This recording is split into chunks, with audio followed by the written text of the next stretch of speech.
tous, bienvenue dans cette nouvelle vidéo. On va évoquer l'actualité football du jour. Et il y en a très peu aujourd'hui. Il n'y en a pas énormément.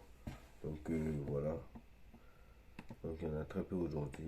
Alors on commence avec Didier Deschamps qui devra annoncer sa liste le 5 octobre prochain. Donc Didier Deschamps va annoncer sa liste du mois d'octobre pour le 5 septembre prochain. Donc voilà, c'est vendredi prochain. Donc pour ceux qui ne savent pas, c'est vendredi prochain. Donc vendredi prochain, nous serons là pour regarder la liste de Deschamps. Alors normalement pas de surprise, hein, ça devait être les mêmes, à part s'il y en a qui se blessent, bien évidemment.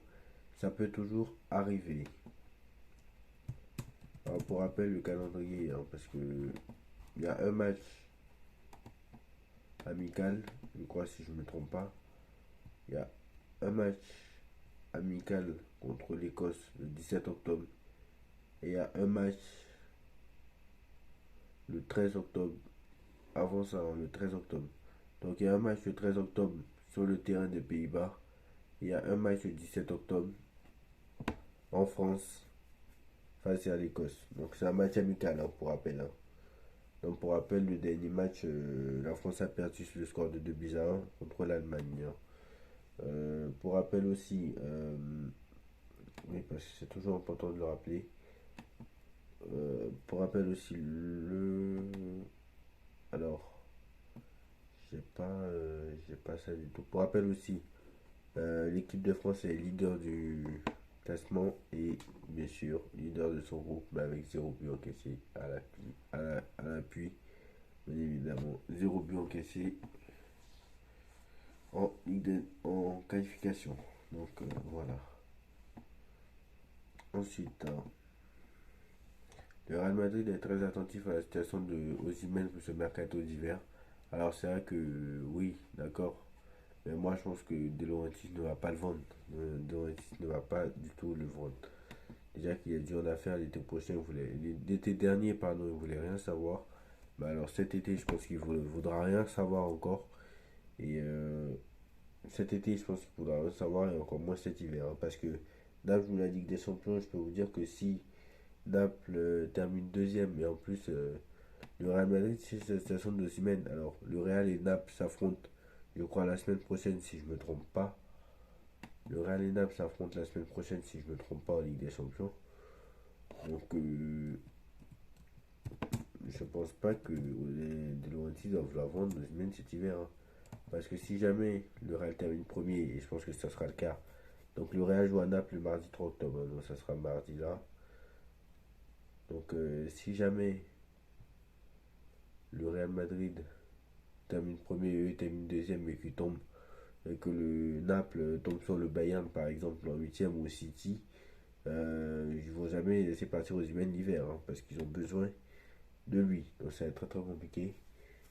Aux Osimhen cet hiver, ça va être très compliqué. Sachant qu'ils cherchent un numéro 9, le Real Madrid, ils sont toujours 109, hein.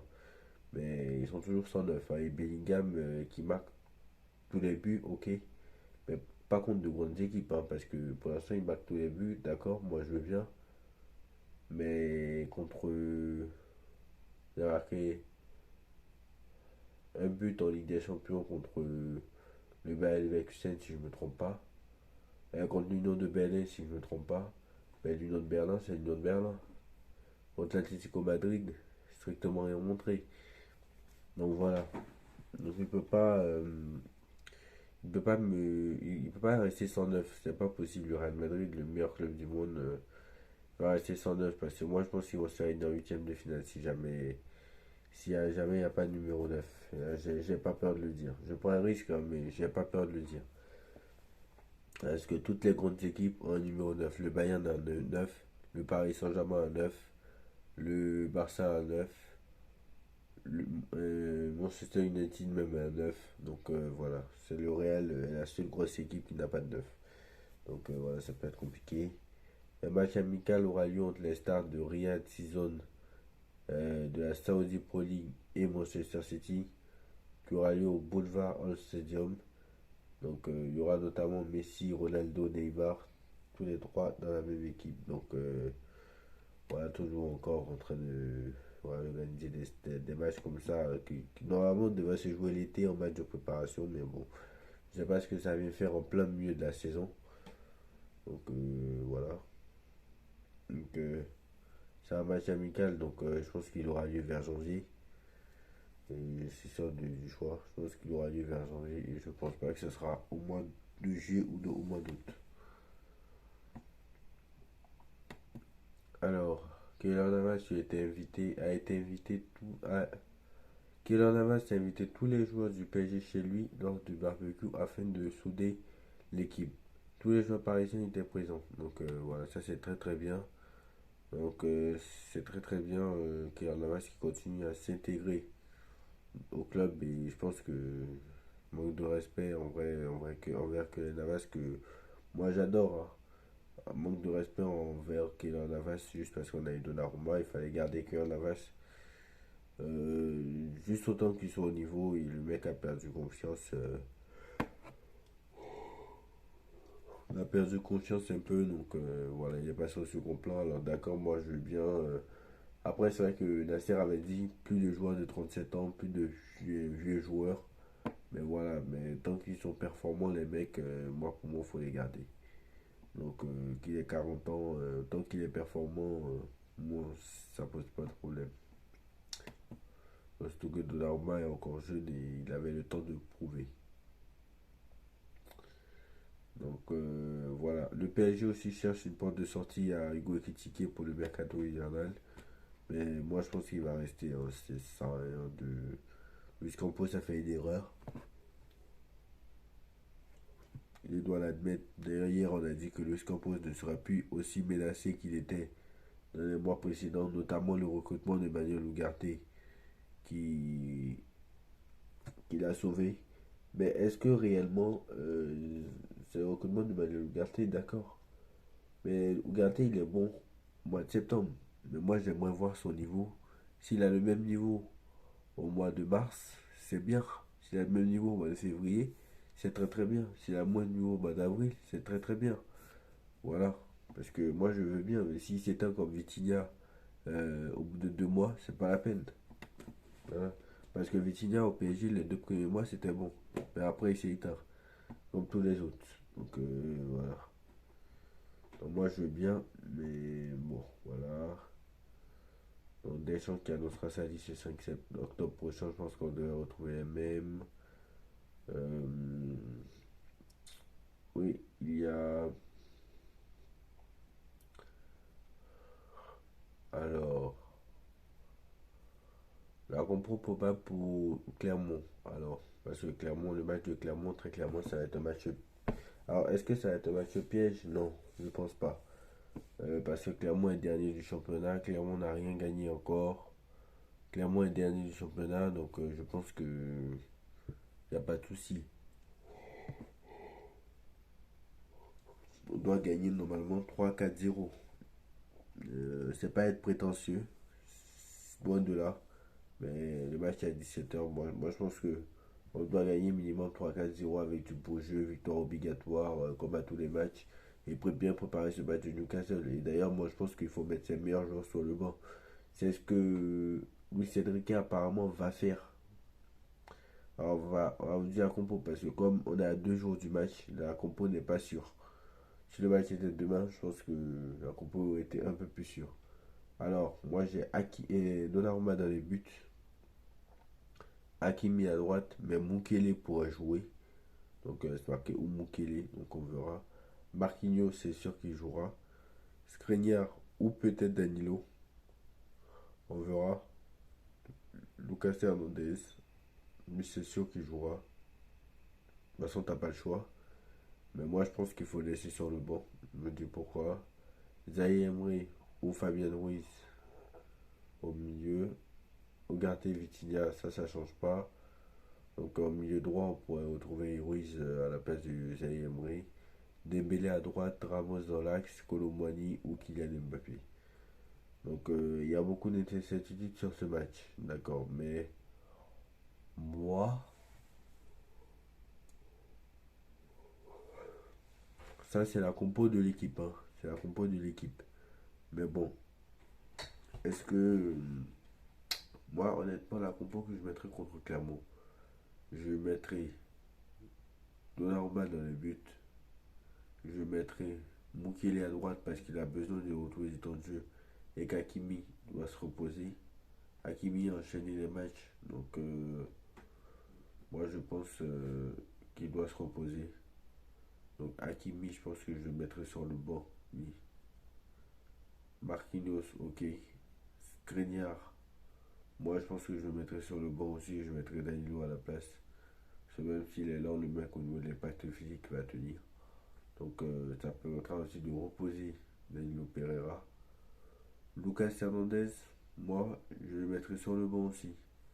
J'ai pas peur de le dire, Lucas Hernandez, je le mettrai sur le banc aussi parce que c'est le seul à gauche qu'on a et s'il se blesse dans un match bidon contre Clermont et que tu en es privé pendant 2 3 semaines, je peux vous dire, pas oublier qu'il s'est fait les croisés, donc faut pas le faire trop enchaîner. Donc si dans un match contre la Lanterne Rouge qui voudra casser des jambes, tu te blesses et que tu en es privé pendant 2 3 semaines, et dans un match contre Newcastle où tu auras besoin de Lucas Hernandez, ça va être très compliqué. Voilà, j'ai pas peur de le dire.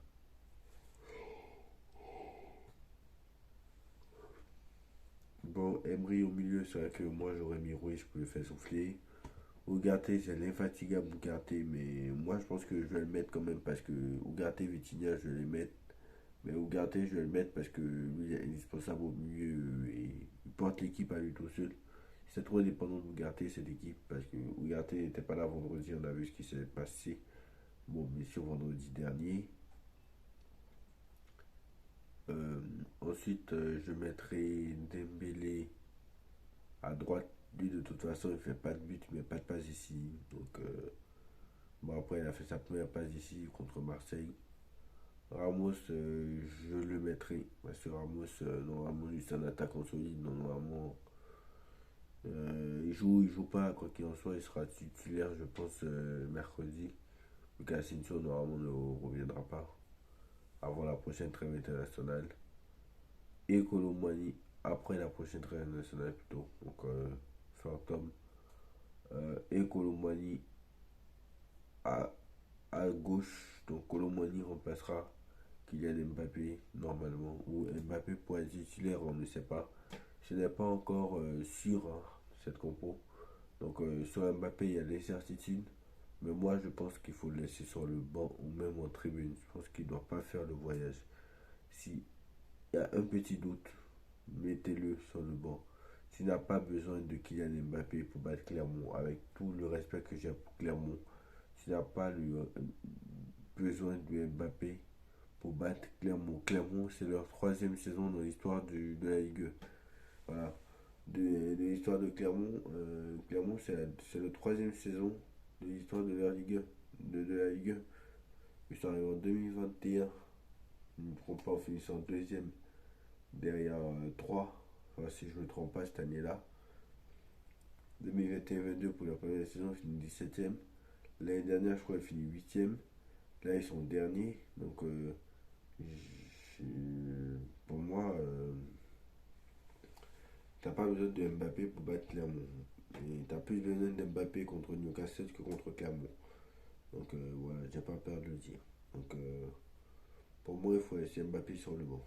Donc, voilà. Donc, samedi, il faudra être efficace. Beau jeu, technique, agressif. Et normalement, tout se passera bien.